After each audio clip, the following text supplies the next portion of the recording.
అందుకని అవన్నీ వెళ్ళిపోయిన తర్వాత భోగం తగ్గిపోలా, మరి శరీరానికి బాధ కాదు. అందుకని వీటి వలన శరీరమునకు బాధలు పుడతాయి.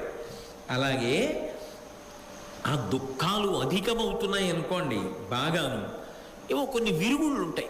ఆ విరుగుడుల వలన ఉపశాంతి చేసుకుంటారు. రోగం వచ్చింది, ఔషధం వేసుకుంటారు. అలసట కలిగింది, నిద్రపోతాడు. ముట్టుకోకూడని ముట్టుకోవలసి వచ్చింది, ఇంకా ఈ పైన ముట్టుకోవాలని వదిలేస్తాడు. అలా ఏవో విరుగుడు చేత శరీరమునకు కలిగినటువంటి క్లేశమును పోగొట్టుకుంటాడు. అలాగే మనిషి విమల జ్ఞానము వలన మానసిక క్లేశములకు ఉపశాంతి పొందుతాడు. ఇది కొంచెం గంభీరమైన మాట. మనిషి మనస్సులో తీవ్ర దుఃఖం ఎప్పుడు పొందుతాడు? మనస్సు అంటే అది పైకి కనపడేది కాదు, చెయ్యి కాలులాగా.